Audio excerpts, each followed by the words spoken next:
Coucou, bienvenue à vous tous et à vous toutes pour ma nouvelle vidéo qui est consacrée aujourd'hui. Alors je me suis mis un peu comme il faut, une simple petite chemise avec lequel je vais rajouter, hop, voilà mon petit costume, pour être sérieux, un minimum sérieux avec vous, avec la politique, avec donc les partis politiques que je vais donc vous en parler pour finir le mois de mars. On va finir le mois de mars avec d'abord un mouvement démocrate, avant de finir bien sûr par le meilleur, par Renaissance et bien sûr la République en marche. Mais parlons plutôt de ce mouvement démocrate. Donc bien sûr c'est en format abrégé, c'est devenu le MODEM. Donc on va essayer de la faire en 30 minutes. En 30 minutes pour vous résumer que ce parti politique français du centre, créé par François Bayrou, alors président de l'UDF, à la suite de l'élection présidentielle de 2007, le MODEM entend rassembler les démocrates soucieux d'un positionnement indépendant et central sur l'échiquier politique. En s'abstenant lors du vote de confiance au deuxième gouvernement Fillon, les 4 députés revendiqués alors par le MODEM ont confirmé le positionnement indépendant de leur formation, à la fois en dehors de la majorité et de l'opposition parlementaire. Sous la 13e législature, le MODEM compte des membres du gouvernement, un groupe parlementaire à l'Assemblée nationale, des députés européens, des sénateurs et des élus locaux. Les adhérents de moins de 35 ans forment les Jeunes démocrates, mouvement de jeunesse du MODEM. Depuis 1978 et la fondation de l'UDF, donc l'Union pour la démocratie française, comme confédération des partis du centre et de la droite non gaulliste, le centre français est associé à la droite. L'UDF est, dès 1978, l'allié traditionnel du RPR. Malgré des velléités d'indépendance des centristes, sous l'impulsion de François Bayrou, élu président du parti en 1998, l'UDF crée un recentrage progressif, au prix des déchirements internes, avec notamment le départ du démocrate libéral. La rupture se fait après l'élection présidentielle de 2002. Jacques Chirac et Alain Juppé font la création de l'UMP, en vue d'assembler en un seul parti la droite et le centre. La majorité des députés UDF sortants rejoignent alors l'UMP. Malheureusement, l'UDF parvient cependant à préserver un groupe parlementaire à la suite des élections législatives de 2002. L'UDF n'est pas associé à la constitution du gouvernement Raffarin. Un des adhérents, Gilles de Robien, y siège cependant jusqu'en 2007 contre l'avis de François Bayrou. En 2004, l'UDF quitte le Parti populaire européen et fonde le Parti démocrate européen avec notamment les Italiens du parti du centre-gauche, la Marguerite. À l'Assemblée nationale, il affirme de plus en plus franchement ses divergences de vues avec l'UMP. Gilles de Robien appelle, fin 2005, l'UDF à revenir à l'Alliance de droite.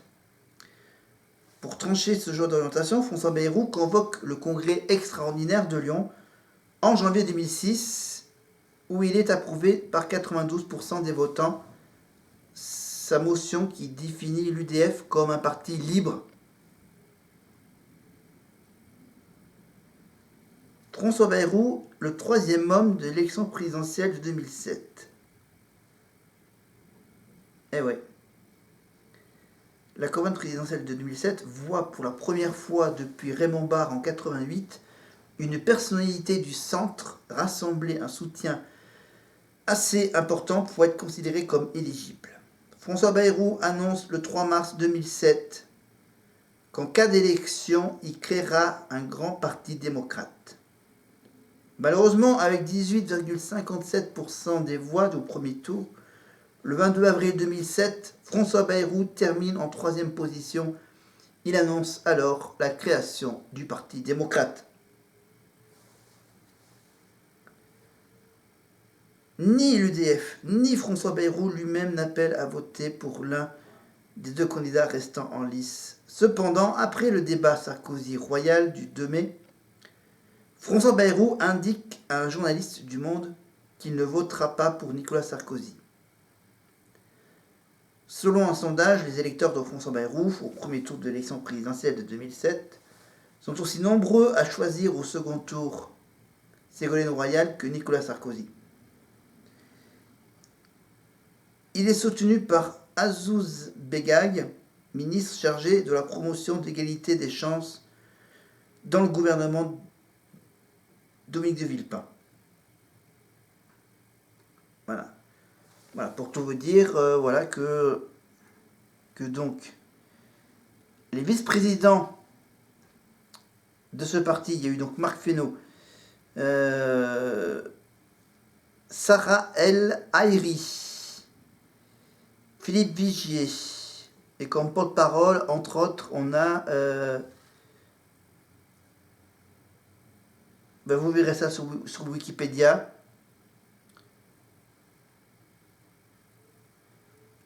Voilà, positionnement donc centre-gauche à centre-droit. Idéologie de social-libéralisme, démocratie chrétienne, fédéralisme européen et humanisme. Donc le Parti démocrate européen, union de la droite et du centre. Donc voilà, c'est ces affiliations nationales évidemment, et ensemble avec bien sûr Emmanuel Macron. Voilà, 12 000 adhérents en 2017. Évidemment avec cette magnifique couleur orange. Après je ne sais même pas si ça raconte l'histoire de pourquoi il a choisi la couleur orange. Mais voilà, je vous rappelle que bien sûr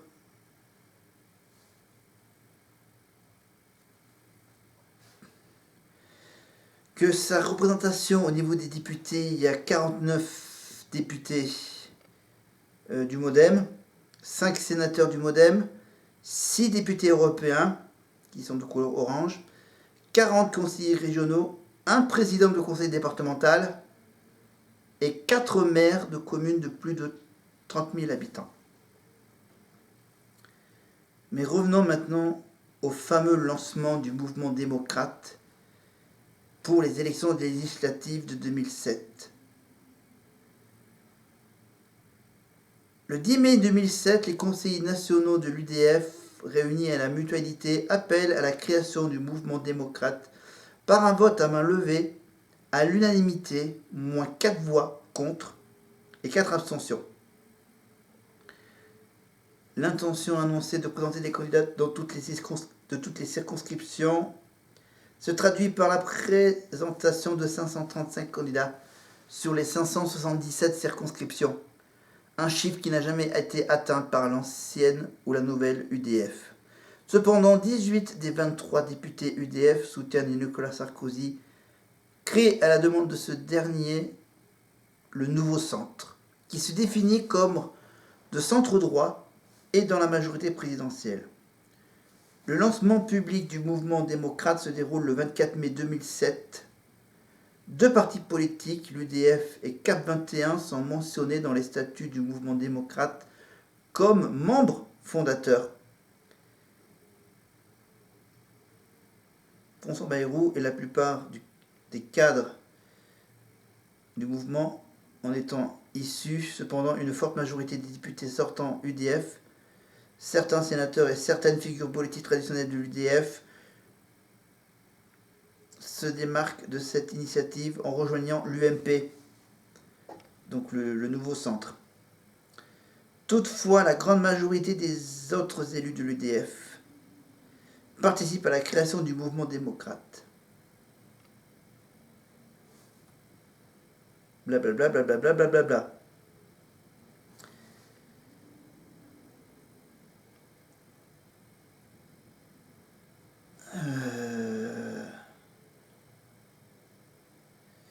Le mouvement démocrate a organisé la tenue du Forum des démocrates, dont l'objectif a été d'engager un débat interne ouvert à d'éventuelles futures organisations membres sur le futur parti. Le MoDem est formellement un parti politique. Cette association de financement a été créée pour permettre le recueil des adhésions. Le nom exact déposé par le rattachement financier des candidats aux élections législatives est UDF, Mouvement démocrate. Le parti choisit le orange comme couleur sur une idée de Marielle de Sarnez, inspirée par la révolution orange de l'automne 2004 en Ukraine. C'est dingue, hein? C'est dingue. Ah, les copieurs. Le congrès fondateur du MoDem s'est tenu le samedi 1er décembre 2007 et le dimanche 2 décembre aussi. Le congrès UDF s'est tenu juste avant, le vendredi 30 novembre. Les deux congrès ont eu lieu au parc des expositions de Villepinte. Lors de son congrès, les statuts du parti ont été adoptés avec une procédure de vote à main levée, à la suite de dizaines d'amendements. François Bayrou a ensuite été élu président du MoDem et un bureau exécutif provisoire a été nommé.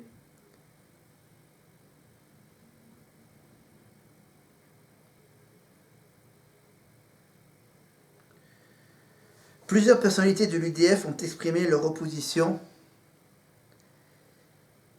où est-ce que j'en étais ? Voilà, ou leur scepticisme quant à la création du mouvement démocrate, considérant que le centre ne doit exister qu'au sein de la majorité présidentielle de Nicolas Sarkozy, en la pondérant et non dans l'opposition. La plupart d'entre eux sont aujourd'hui regroupés au sein du Parti libéral européen. Le nouveau centre, qui s'est allié à l'UMP à l'occasion des élections législatives de juin 2007, quelques-uns ont également fait le choix de rejoindre l'UMP. Plusieurs personnalités de l'UDF ont souhaité la création d'un nouveau parti de centre-droit indépendant de l'UMP, mais qui serait son fidèle allié. L'idée est de créer trois anciens membres de l'équipe de campagne présidentielle de François Bayrou sont clairement opposés. Le 7 mai 2007, à la création du mouvement démocrate, le président du groupe UDF à l'Assemblée nationale annonce son ralliement définitif à la majorité présidentielle de Nicolas Sarkozy. Je parle évidemment d'Hervé Morin.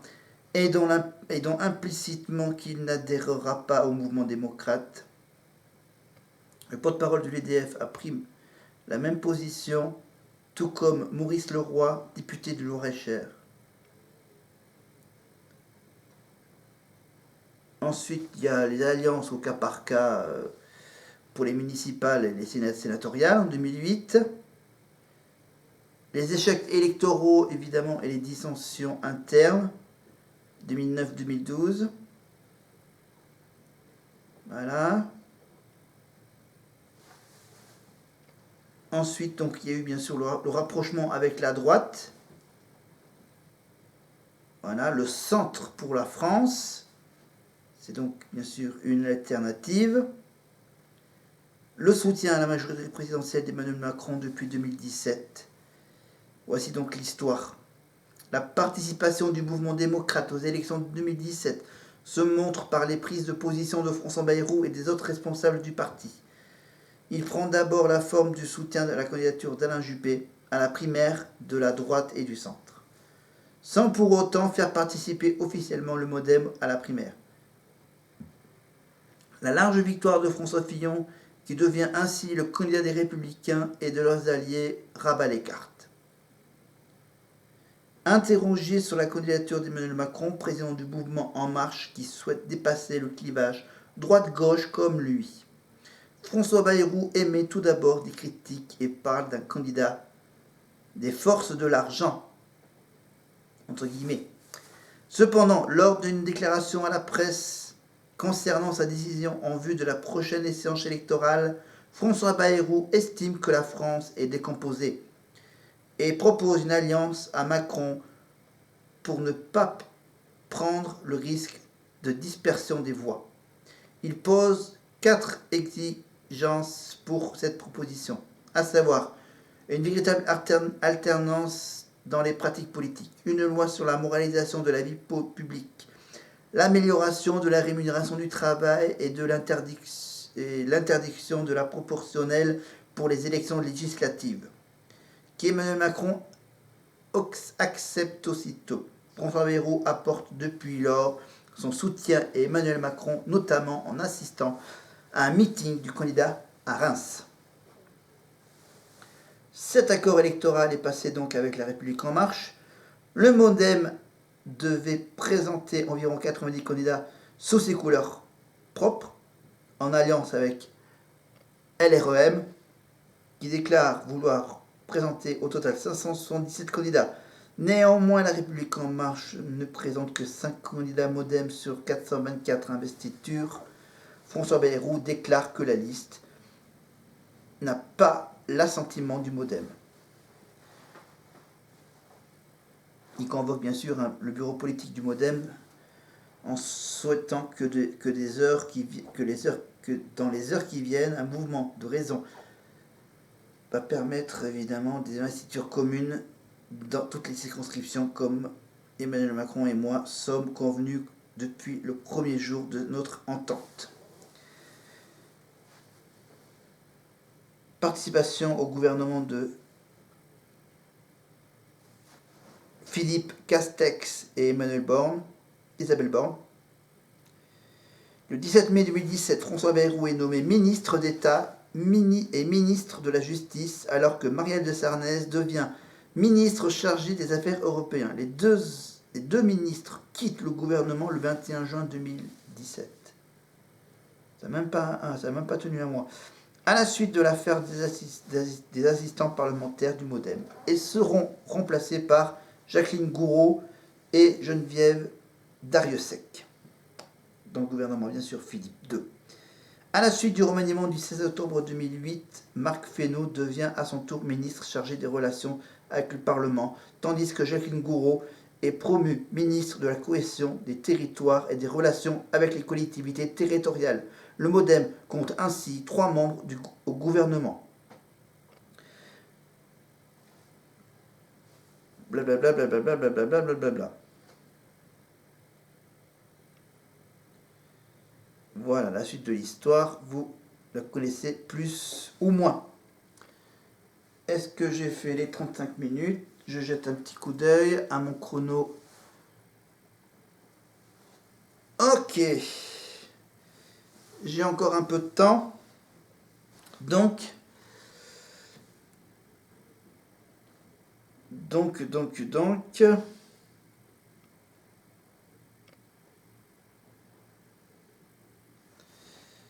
Qu'est-ce que je peux vous dire d'autre?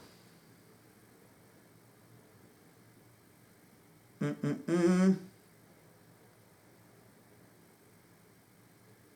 voilà, j'ai essayé de faire court.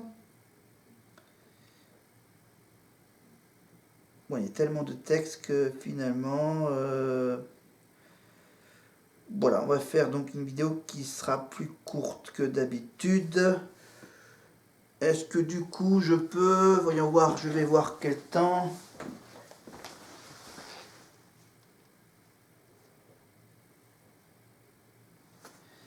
Ok. Bah, du coup, Hum, hum. Ouais, donc, allez, on va aller simplement à cette histoire donc de renaissance et de ce parti en marche. Voilà, juste pour vous dire que en ce moment, bien sûr, le parti Renaissance a un secrétaire général qui s'appelle Stéphane Séjourné.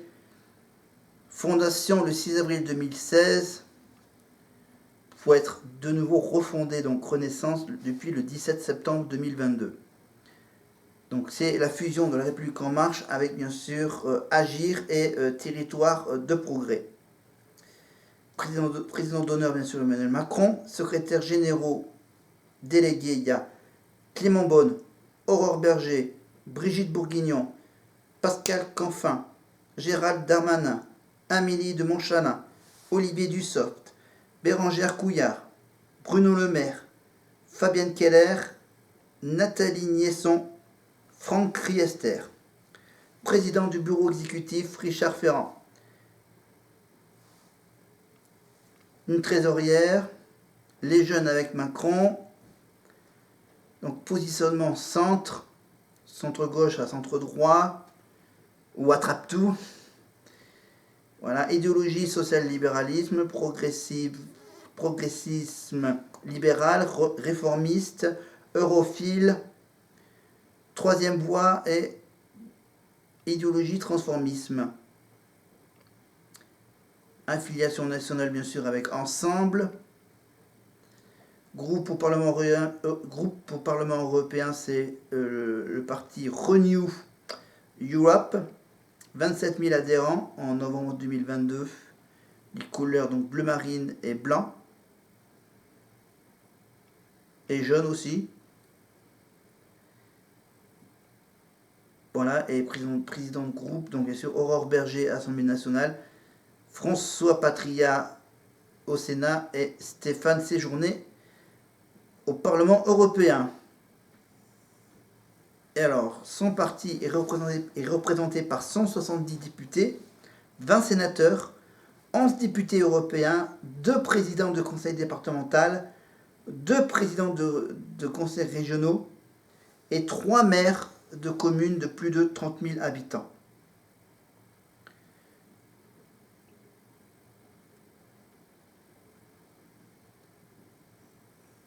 Voilà. Donc si vous voulez que je vous raconte donc, toute l'histoire de Renaissance en marche et ensemble, vous me dites en commentaire, enfin vous me dites si vous voulez.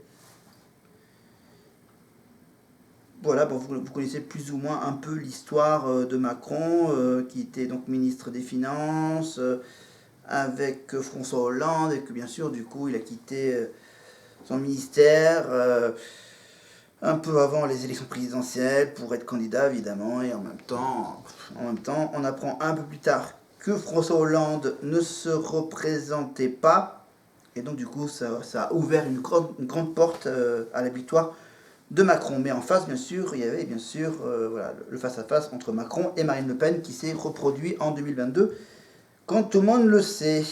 Voilà. J'en ai prévu de faire une vidéo sur, sur ce parti de Macron. Comme là, j'ai un peu de temps et comme c'est en plus un lien avec François Bayrou, donc voilà. Je fais une pierre deux coups.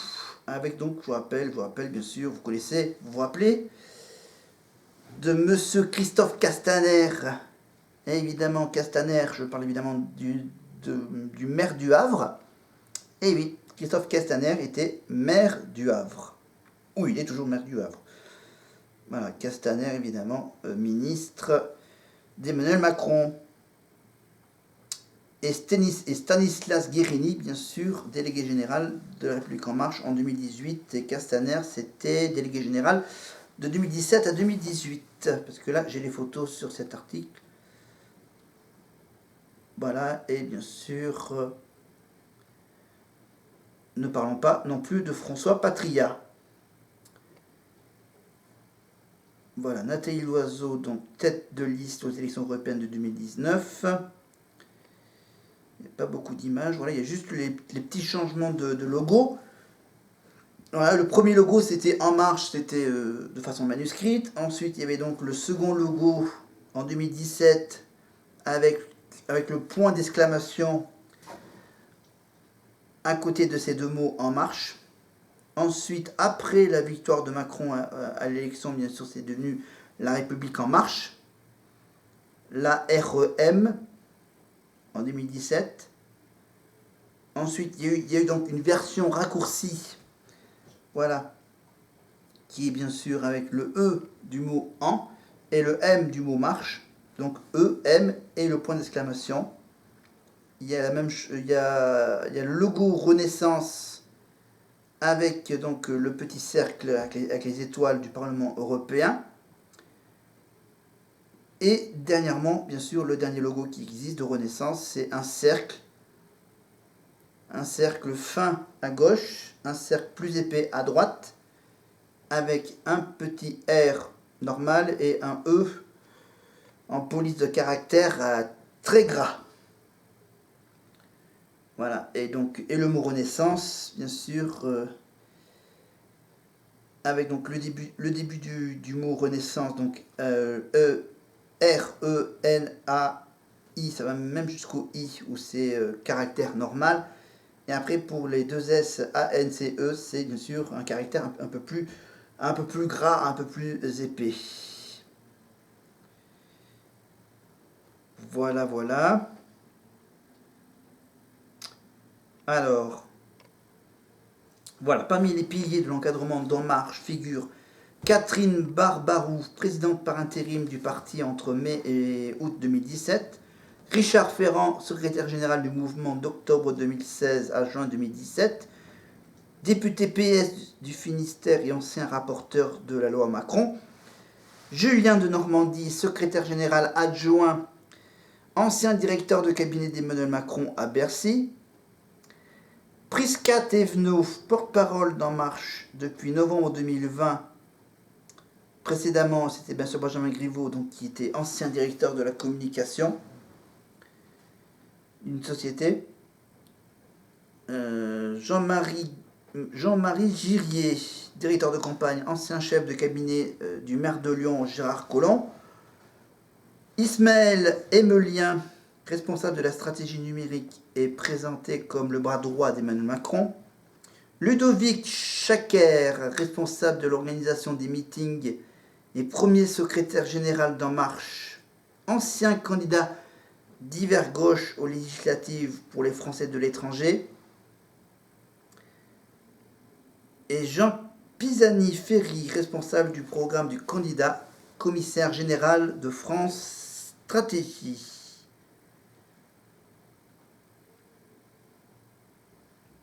Voilà, donc bien sûr, on a bien sûr actuellement Macron comme président et Stéphane Séjourné comme président du groupe Renew au Parlement européen, donc député européen.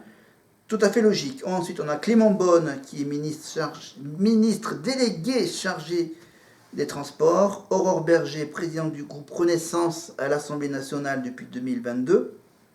Députée des Yvelines et conseillère régionale d'Île-de-France. Brigitte Bourguignon, conseillère départementale du Pas-de-Calais.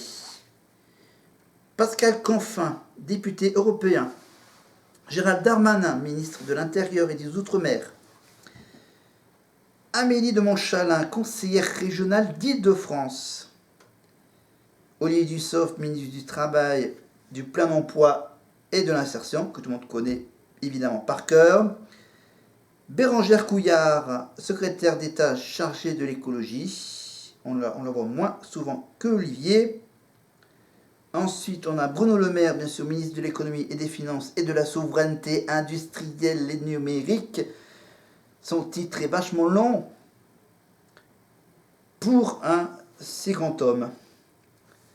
Fabienne Keller, députée européen. Nathalie Niesson,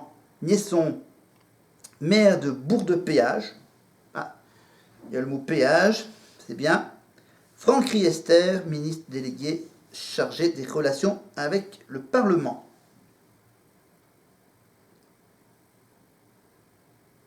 Voilà. Alors, est-ce que j'ai d'autres infos à vous donner? Par exemple, voilà, ceux qui sont donc avec Emmanuel Macron, on retrouve bien sûr Richard Ferrand.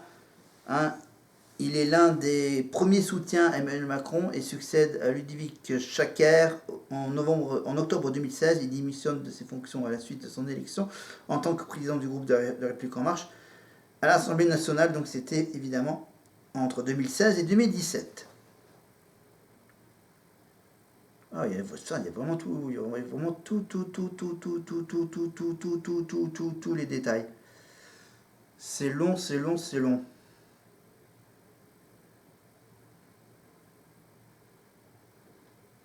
Voilà, j'essaye de trouver d'autres infos en plus.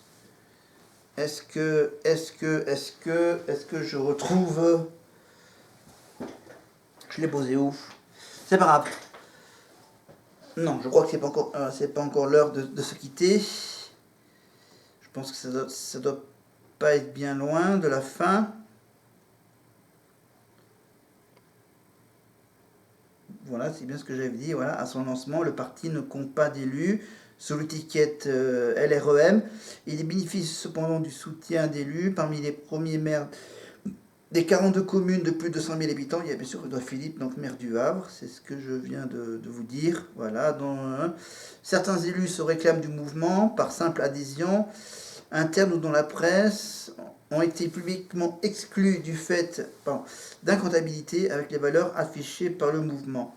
Dans le cadre des élections municipales de 2020, le mouvement fait le choix au cas par cas d'ajouter son soutien au maire sortant ou de proposer une alternative. Ainsi, à Nice, le parti ne présente pas de candidat face à Christian Estrosi. À Angers ou encore à Caen, il se présente avec la liste Les Républicains au premier tour. À l'issue du second tour, le parti compte 624 conseillers municipaux, tandis que 12 852 sont catégorisés divers centres. Voilà, je donne plein d'infos comme ça au hasard. Donc des infos qui peuvent être très intéressantes pour vous, mais vous avez tous les détails. Tout ce que je n'ai pas voulu vous parler sont dans la fiche Wikipédia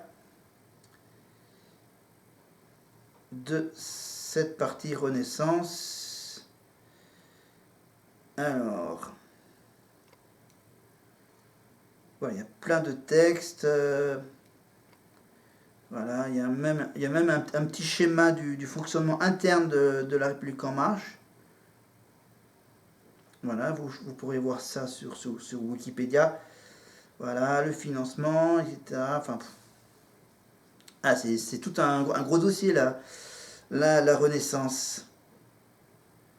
Donc ça, j'en ai parlé. J'ai parlé du logo. Voilà.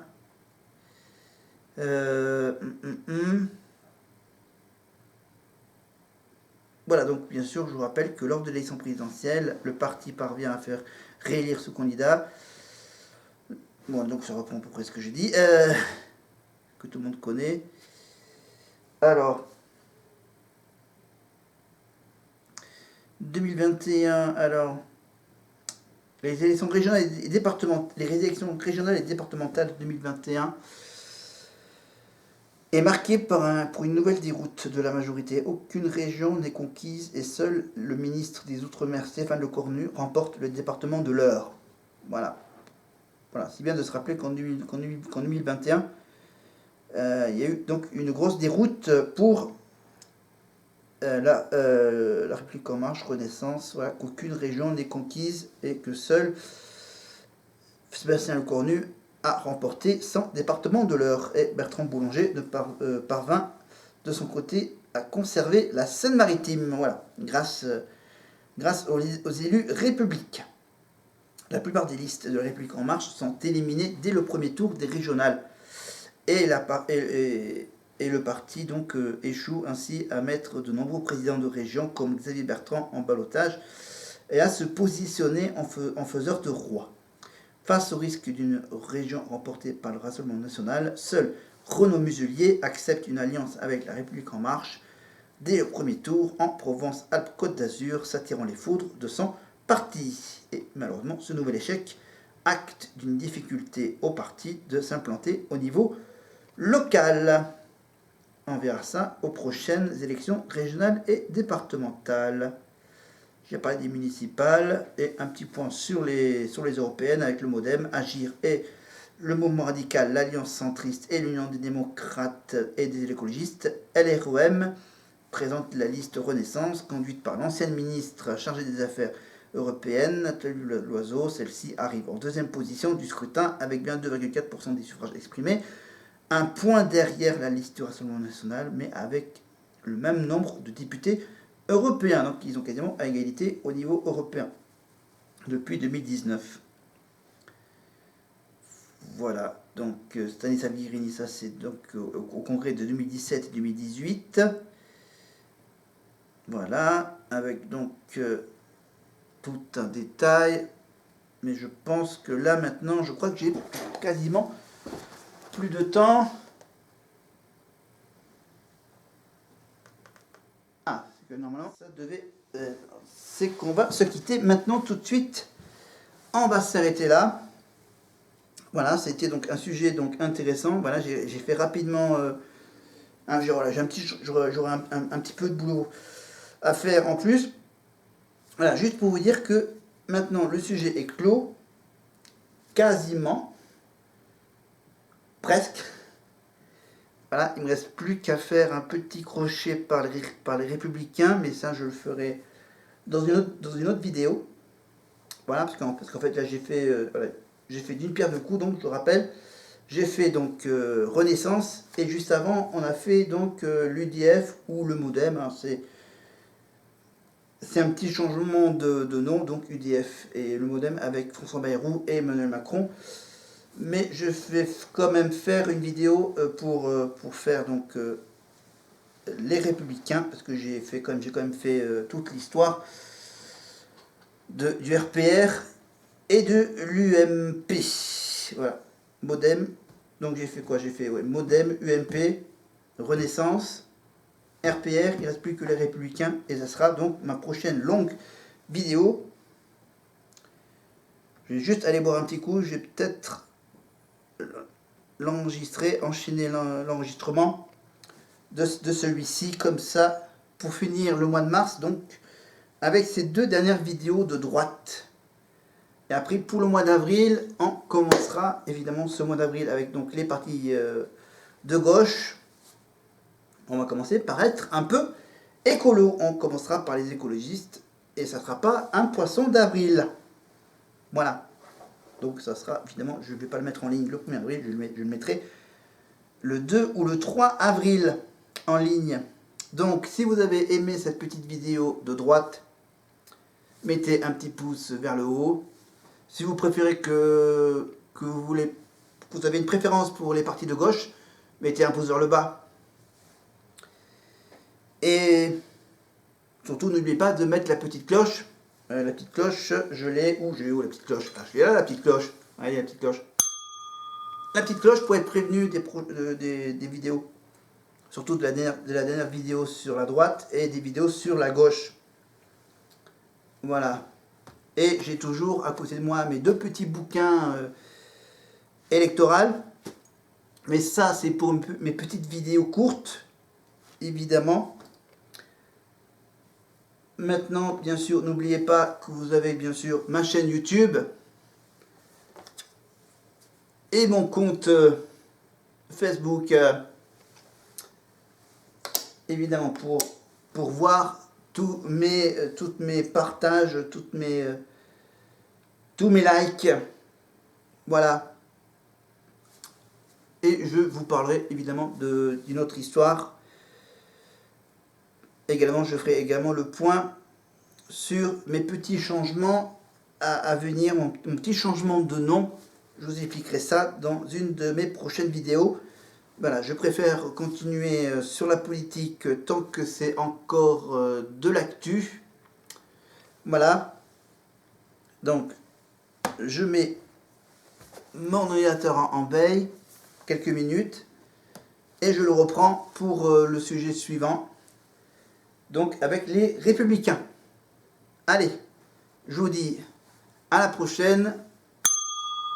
Salut!